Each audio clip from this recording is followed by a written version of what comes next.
In the aftermath of the attempted assassination of Donald Trump, while many Americans were processing this most recent and most horrendous act of political violence, some Republicans immediately jumped to placing the blame, metaphorically or just directly, on Joe Biden and the Democratic Party. Lauren Boebert said, "I do believe that Joe Biden is responsible for the shooting today." Just last week, we saw Joe Biden trying to excuse his poor performance at the debate and get that behind him and say, now we need to put Trump in a bullseye. She was referring to a comment that he made to donors, according to a report in Politico, where he said, "I have one job, and that's to beat Donald Trump. I'm absolutely certain I'm the best person to be able to do that. So we're done talking about the debate. It's time to put Trump in a bullseye." We're gonna get to what other Republicans are saying. I will say, I wouldn't use that terminology.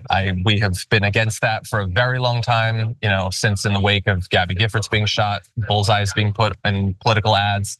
I'm against people like Lauren Boebert posing constantly with guns and Marjorie Greene pointing a gun to shoot legislation. So many Republicans love shooting up bills with assault rifles and flamethrowers. I don't think Biden should do that. I also think that Biden has done that 1% as much as your average Republican congressperson. With that said, it opens the door for them to try to both sides this.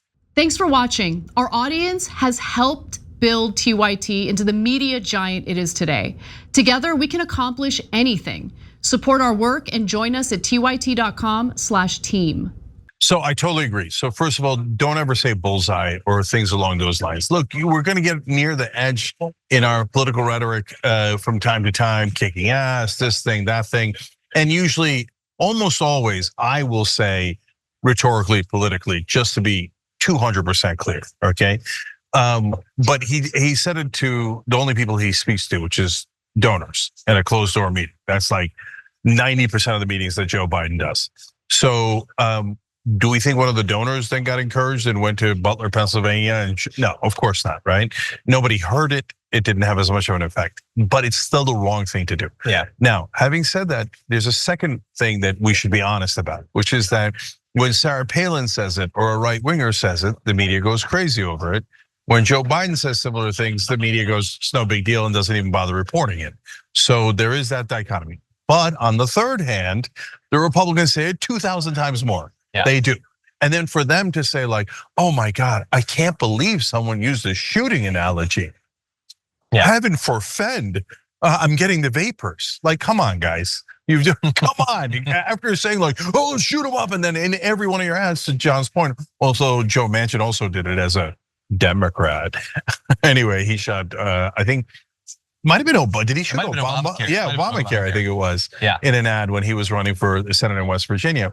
But you can't do all of your Christmas cards with like RPGs and then go, oh my God, a Democrat once said something mean that involved, guns. And by the way, most of the things they're referring to is that bullseye comment. I don't even know how they even found it. I've never seen that reported. Yeah, my point is that it was not widespread and hence did not influence a lot of people, right? But all the other rhetoric that the Democrats have used are so much lighter than what Trump and his team have used that it's preposterous to criticize the Democrats for that. Yeah, and we both did. This to me, him saying in a bullseye, to me that reads like him using a sports metaphor. Like the context is that the left or even Democrats, centrist Democrats, don't worship guns. They don't worship like the myth of watering the tree of liberty with blood and civil war and like we don't, like the context is not the same culturally. That said, still don't say it. And also that said, Lauren Boebert did not go as far as some others. Mike Collins almost immediately after the shooting put Joe Biden sent the orders, which feels like defamation. I guess it's not in our political context. No, but sent the orders. So I really care about the defamation, and it's Joe Biden's not going to be around long enough to sue anyone, and he's his legacy definitely for better or for worse is about to get cemented by what he's in the middle of doing now. I'm not worried about any of that, but what I am worried about is we just had massive political violence, and then you say Biden sent the orders, which seems to say to your crowd, why don't you go strike him back? Yeah. Joe Biden is the one that almost killed your hero. Why don't you go do something about it?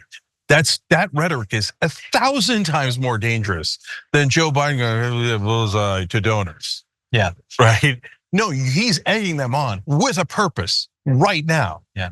It doesn't get any worse than that. Yeah, and that piece of crap better never complain about political violence. 100%. Well, he also once ran a campaign ad in which he fired a rifle at Pelosi's agenda and shot a cardboard cutout of so-called rhino Republicans. He's not the only one who's taken like rhino imagery. Like they don't just do it to Democrats, they do it to other Republicans too. Yeah, and that's the second part of it. One, he's trying to egg his supporters on to do something against Biden, and he's a giant liar. That none of that is, of course, true. But second of all, brother, you literally were shooting at other Republicans in your ads, and now you're complaining about political violence? Like, oh my God, oh, some people apparently wanted to shoot others that were in politics. Where did they get that idea? I don't know, maybe your goddamn ad? Maybe. Newly chosen VP candidate JD Vance wrote, today is not just some isolated incident. The central premise of the Biden campaign is that President Donald Trump is an authoritarian fascist who must be stopped at all costs. That rhetoric led directly to President Trump's attempted assassination. Okay, let's break that down from the new dumbass vice presidential nominee, okay? So, okay, if Biden and Democrats' rhetoric about how dangerous Trump is directly led to the assassination attempt, by the way, from a Republican, then wait a minute, your guys' rhetoric is 1,000 times worse. And no one with any sense can deny that. You guys are constantly talking about shooting, hitting, killing, vermin, rats, animals, rapists, criminals, etc. right? So does that mean that if anything happens to any Democrat, that you guys are directly responsible? Okay, under JD Vance's logic, JD, the next time there's even a scratch on a Democrat's in any way, shape, or form, you should go to jail because you're directly responsible. It's not my logic, it's your logic. Well, I would be even more direct in that. Obviously, it is laughable to say that some 20-year-old Republican is being radicalized by Joe Biden. Nobody's being radicalized by Joe Biden, even Democrats. But a 20-year-old Republican, in theory, if you believe that pitching President Trump as an authoritarian fascist radicalizes people, you said that about him, JD Vance. Maybe a 20-year-old Republican listened to you more likely than listened to Joe Biden. That's a terrific point, John. Here, let's combine the 2 points. Mike Collins was a Republican shooting at other Republicans in his ad. And JD Vance said that Trump was America's Hitler. So if you listen to JD Vance and Mike Collins earlier, and you're a Republican, you would think maybe I should shoot other Republicans. And oh, that one's Hitler. I guess that would be the right guy to shoot. Yeah. We didn't say any of that. JD Vance called him Hitler, and Mike Collins was shooting at other Republicans in his ads. Yeah. Because they weren't conservative enough. And this guy who shot Trump, we don't know his reason for doing it yet. We don't know the motive yet. We do know he's a Republican, and we definitely know that he was a gun nut. So yeah, if anyone's responsible, apparently it's JD Vance and Mike Collins. And I want to just mention a couple of others because I want your opinion on it. So one is Tim Scott, who wasn't chosen for VP. Listen, look at this first line: Congressman Scalise, Justice Kavanaugh, and now President Trump. Hold up a sec, is that actually it? I feel like you're kind of leaving a few things off there. Where's Nancy Pelosi on that list? Where's El Paso? Where's Buffalo? Where's Tree of Life? Where's Heather Hare? Why are you implying that those are the 3 dots on the timeline of political violence? Weird that you leave off all of the ones that right wingers are doing, including ones, by the way, where they leave manifestos, where they talk about replacement theory and they say explicitly why they're doing it. It's weird that you didn't find time to fit that into your tweet. That's definitely under the character limit. You could have included it. Hold on, John. Along those lines, Gabby Giffords, who was a Democratic congresswoman and shot in the head. You forgot that one? And wait a minute, did Kavanaugh get shot, or was there an assassination attempt? No, there was talk in front of his house, right? I don't like any of it, right? Yeah. And I always tell people, don't go to their house. It's too physical, it's too close, right? But now all of a sudden he's in the assassination attempt bucket, but Gabby Giffords, who was shot in the head, isn't? Yeah. Well, let's move on to Donald Trump Jr., who, look, admittedly, his father was just shot. He gets to react to that. I will grant him that. I'll grant him more in that than he would ever grant to anyone he disagrees with. But he said, don't tell me they didn't know exactly what they were doing with this crap, calling my dad a dictator, which, by the way, Donald Trump has referred to himself as a dictator on day one. So I guess he's also responsible. And a threat to democracy wasn't some one-off comment. It has been the main message of the Biden-Kamala campaign and Democrats across the country. First of all, Donald Trump and Don Jr. have said the exact same thing and far worse about Joe Biden constantly. So just obvious glass houses there. I would also remind everyone, Donald Trump Jr. spent months mocking the fact that Nancy Pelosi was almost assassinated. He thought it was very, very, very funny. And so I think when Halloween comes around, I'm not gonna do it. I think it would be distasteful.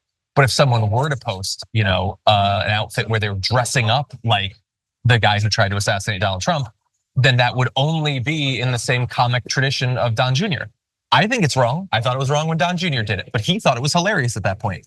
And Fox News, Rachel Campos Duffy, in May of this year, were joking about Paul Pelosi nearly being murdered and Nancy Pelosi nearly being potentially tortured to death. She didn't lose her job. She wasn't suspended or anything. That was like 2 months ago she did that. Trump himself, Donald Trump Sr., joked about it at a campaign rally. Haha, it's so funny. Nancy Pelosi's husband got his head bashed in with a hammer.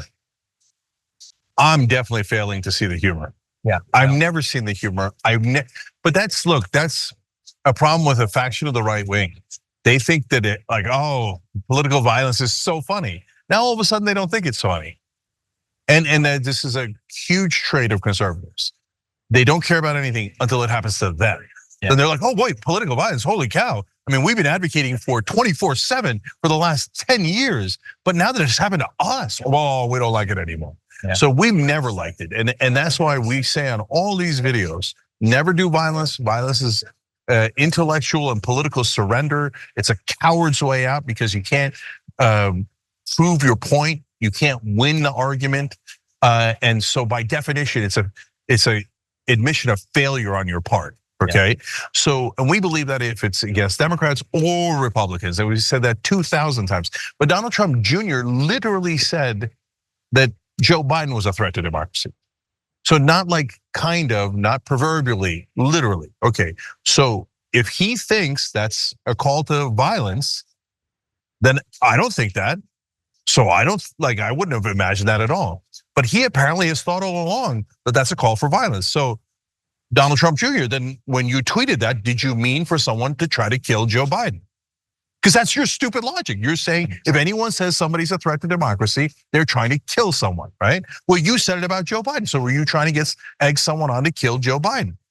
Okay, I'm just trying to figure out how stupid you are and use your incredibly wrong logic.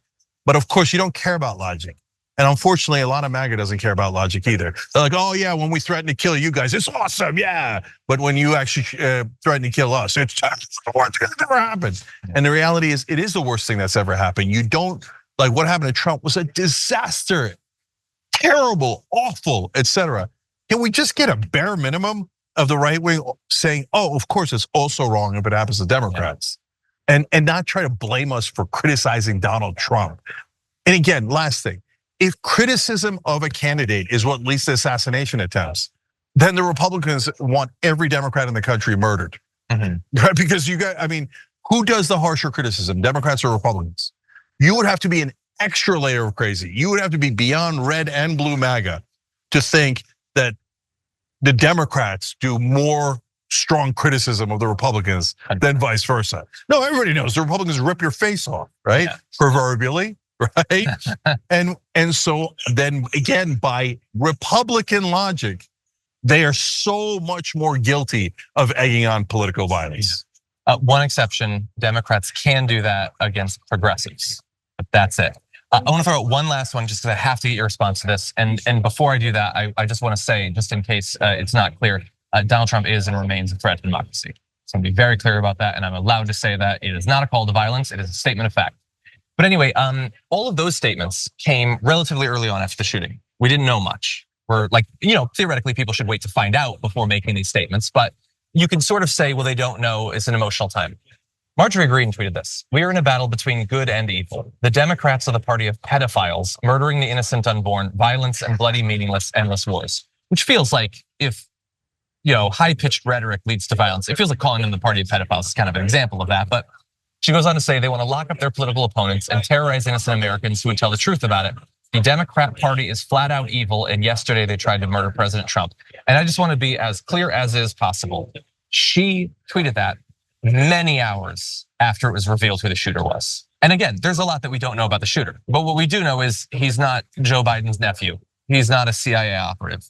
He is probably an insane person, but a registered Republican insane person. And she decided, I liked the narrative better before we found that out, so I'm just going to pretend that we don't know that. Yeah, look, This phrase, unfortunately, has been abused and thrown around too much recently. But this is blood libel. And the Republicans have been doing it for decades, where they say, because of abortion, and then later QAnon said, oh, forget abortion. They're doing it to children that are already born because they're sapping them of their energy, and they're wearing the children's faces as masks, etc. Right?